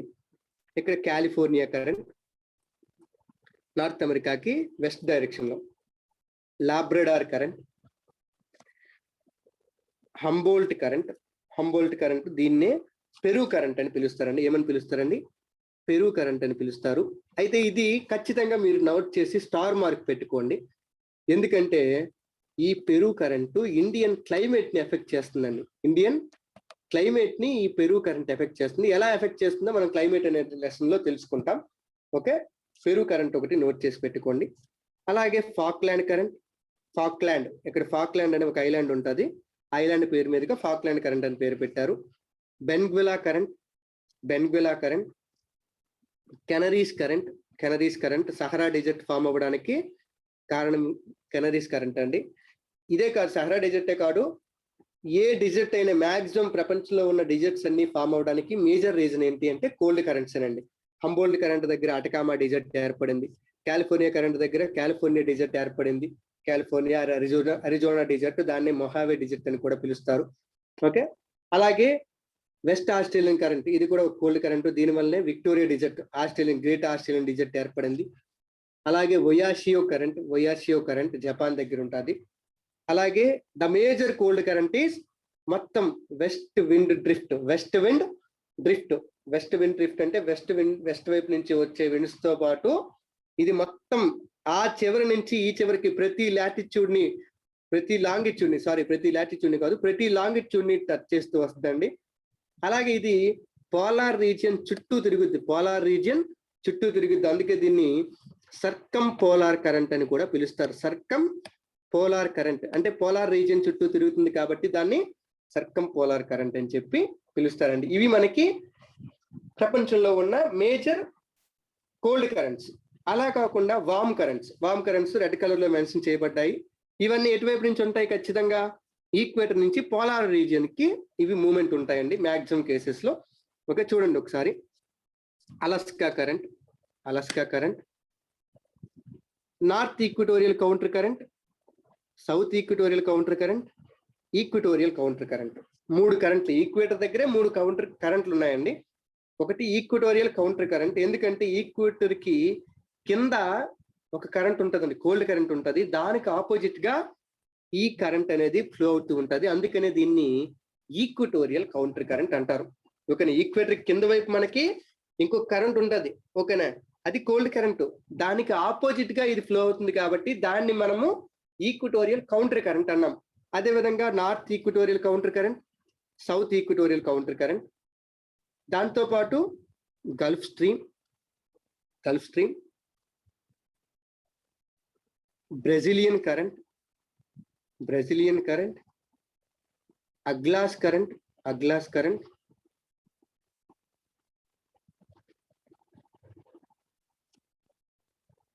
కురోషియో కరెంట్. ఓకే, అలాగే ఇక్కడ కూడా ఉన్నాయి చూడండి, సౌత్ ఈక్వటోరియల్ కౌంటర్ కరెంట్, ఇక్కడ కూడా ఉన్నాయి. ఓకే, ఇవన్నీ కూడా మనకి వామ్ కరెంట్స్ అండి. ఏంటండి? వామ్ కరెంట్స్. గుర్తుపెట్టుకోండి, ఈ వామ్ కరెంట్స్ ఎక్కడికైతే వస్తాయో అక్కడ మనకి మంచి రెయిన్ ఫాల్ ఉంటుందండి. ఎందుకంటే వామ్ కరెంట్స్ కాబట్టి వేడి నీళ్ళు ఉంటాయి. ఏమవుద్ది? తొందరగా ఎవాపరేషన్ అవుతాయి. ఎవాపరేషన్ అయ్యి క్లౌడ్ ఫార్మేషన్ జరుగుద్ది. క్లౌడ్ ఫార్మేషన్ జరిగిందంటే మనకి రెయిన్ ఫాల్ వచ్చే అవకాశం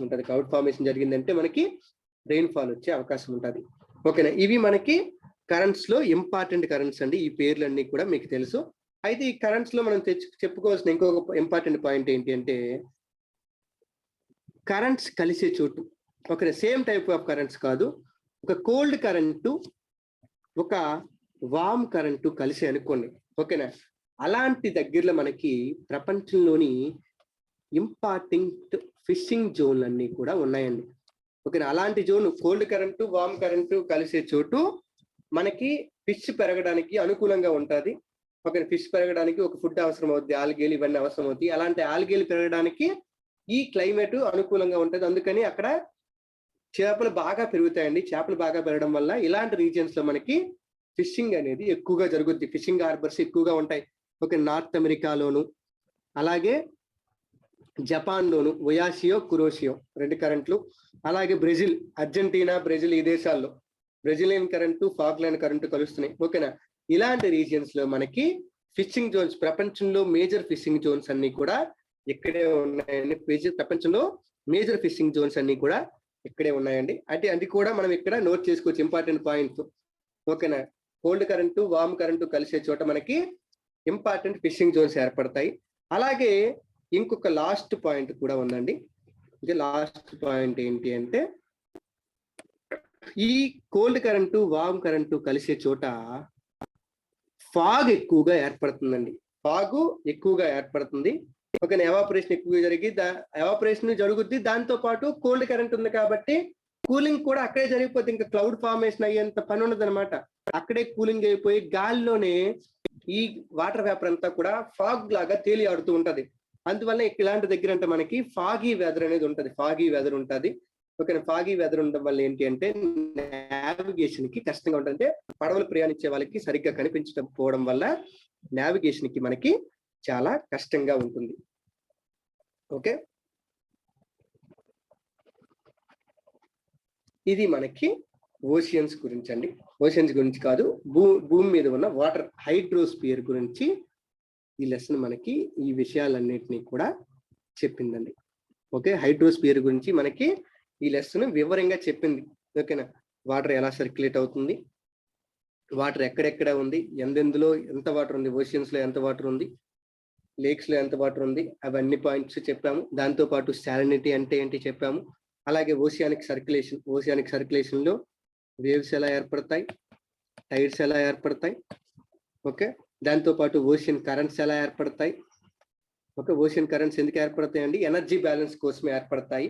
ఎనర్జీ సర్ప్లస్ నుంచి ఎనర్జీ డెఫిసిట్ ఉన్న ప్రాంతానికి ఓషియన్ కరెంట్స్ ప్రయాణిస్తూ ఉంటాయి. ఓకే, అలాగే సునామీ గురించి కూడా మనం చెప్పుకున్నాము. అయితే సునామీ గురించి ఒక కేస్ స్టడీ ఉంది. అయితే కేస్ స్టడీ ఇప్పటికే చాలా టైం అయింది. ఓకే, అందుకని కేస్ స్టడీని మీరు క్లియర్ గా ఆ పేజ్ అంతా ఓపెన్ చేసి, మీకు దీంతో పాటు పీడిఎఫ్ కూడా ఉంటది కాబట్టి కేస్ స్టడీ పేజ్ అంతా ఒకసారి ఓపెన్ చేసి ఆ పేజ్ అంతా మీకు క్లియర్ గా చదివితే కేస్ స్టడీ మీకు క్లియర్ గా అర్థమవుతుందండి. ఓకే, ఇదిగోండి మీకు ఇక్కడ కేస్ స్టడీ క్లియర్ గా కనిపిస్తుంది కదా. అంటే ఏం లేదు, 2004లో సునామీ వచ్చింది. 2004లో సునామీ వచ్చింది. ఆ సునామీ గురించి మనకి కేస్ స్టడీలో చెప్తున్నాడు. ఓకే, నేనే డైరెక్ట్ గా కొన్ని పాయింట్స్ చెప్తాను చూడండి. ఓకే, ఎక్కడంటే మనకి సుమత్రా దీవుల్లో, ఇండోనేషియాలోని సుమత్రా దీవుల్లో 9.0 ఇంటెన్సిటీతో, రెక్టర్ స్కేల్ మీద 9.0 ఇంటెన్సిటీతో ఒక ఎర్త్క్వేక్ వచ్చింది. అది ప్రపంచంలో వరల్డ్ హిస్టరీలో రికార్డ్ అయిన one of the highest earthquake అండి ఇది. ఆ ఎర్త్క్వేక్ వల్ల ఏమైందంటే భూమి లోపల ఒక క్రాక్ ఏర్పడి ఆ క్రాక్ లోనికి లార్జ్ అమౌంట్ ఆఫ్ వాటర్ అనేది వెళ్ళిపోవడం జరిగింది. లార్జ్ అమౌంట్ ఆఫ్ వాటర్ అందులోకి వెళ్ళిపోయిందంటే ఏమవుతుందండి, ఆటోమేటిక్ గా కోస్టల్ రీజియన్స్ లో ఎక్కడ వరకు ఉన్న సముద్రం కాస్త ఏమైంది, దూరం లోపలికి వెళ్ళిపోయింది, కొంత లోపలికి వెళ్ళిపోయింది. అయితే జనాలందరూ ఏం చేశారు, వాళ్ళకి తెలియదు అక్కడ సునామీ వస్తుంది అని తెలియదు. ఓకేనా, అబ్బా సముద్రం లోపలికి వెళ్ళింది, ఇది ఒక అద్భుతం కదా, లోపల ఏముందో చూద్దామని చెప్పి జనాలందరూ కూడా ఈ ఏరియాలోకి వచ్చి పోగయ్యారు. కానీ వాళ్ళకి తెలియదు ఏంటి, అక్కడ సముద్రం ఒక అడుగు అంటే అంటారు కదా, సింహం ఒక అడుగు వెనక్కి వేసింది అంటే 4 అడుగులు ముందు వెనక్కి వేసిందంటే ముందుకు ఒక అడుగు ముందుకు వేస్తుందని ఒక అర్థం అంటారు కదా. ఓకేనా, ఆ విధంగా ఎంత వాటర్ లోపలికి వెళ్ళింది, అది ఒక పెద్ద సునామీ వేవ్ గా మారి వాళ్ళ మీదకి వాళ్ళని మింగేయడానికి వస్తుందని వాళ్ళు అప్పుడు గెస్ట్ చేయలేకపోయారండి. ఓకేనా, అందువల్లనే ఈ సునామీ వల్ల చాలా ప్రాణ నష్టం జరిగింది. ఆ తర్వాత గవర్నమెంట్ ఈ పాయింట్ ని క్లియర్ గా మెన్షన్ చేస్తుంది. ఏంటి ఆ పాయింట్, సునామీ వచ్చేటప్పుడు వాటర్ ఒకసారి లోపలికి వెళ్తుంది, 1 గంట 2 గంటల ముందే వాటర్ లోపలికి వెళ్తుంది. అదే మనకి ఒక ఇంపార్టెంట్ సైన్ అండి. సునామీ రాబోతుంది అనే సైన్, ఇంపార్టెంట్ సైన్ ఏది అంటే receding of water in coastal zones is an important sign. It is an important sign for tsunami. Tsunami వస్తుందని చెప్పి అదొక ఇంపార్టెంట్ సైన్ అండి. ఓకేనా, అయితే ఈ సునామీ చాలా ఎక్కువ స్పీడ్ తో ట్రావెల్ అయిందట. నియర్లీ 800 కిలోమీటర్ స్పీడ్ తో ట్రావెల్ అయింది. ఫస్ట్ ఇండోనేషియన్ ఐలాండ్స్, అలాగే ఇండియాలో ఇండోనేషియాకి దగ్గరలో ఉన్న అండమాన్ ఐలాండ్స్ మీద ఫస్ట్ అటాక్ చేసిందండి. ఆ అండమాన్ ఐలాండ్స్ మీద అటాక్ జరిగేటప్పుడే ఇందిరా పాయింట్ మునిగిపోయిందని కూడా మనము ఆల్రెడీ చెప్పుకున్నాము.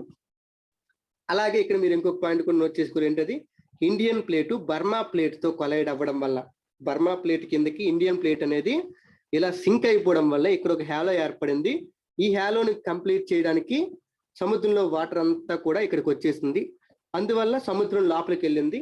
అయితే ఈ ప్లేటు మళ్ళీ దగ్గరికి వచ్చేయడం వల్ల, ఈ ప్లేట్ రెండు దగ్గరికి వచ్చి మూసుకుపోవడం వల్ల ఏమైంది, ఈ వాటర్ అంతా సడన్ గా రిలీజ్ అయ్యి దాంతో పాటు ఎర్త్క్వేక్ నుంచి వచ్చిన వైబ్రేషన్స్ కూడా రిలీజ్ అవ్వడం వల్ల ఎనర్జీ అంతా ఒక్కసారిగా ఒక వేవ్ రూపంలో, సునామీ వేవ్ రూపంలో ల్యాండ్ మీదకి వచ్చి ల్యాండ్ మీద ఉన్న జనాల్ని, జంతువుల్ని, పక్షుల్ని, చెట్లని, అలాగే పెద్ద పెద్ద బిల్డింగుల్ని అన్నిటినీ కూడా నాశనం చేసేసిందండి.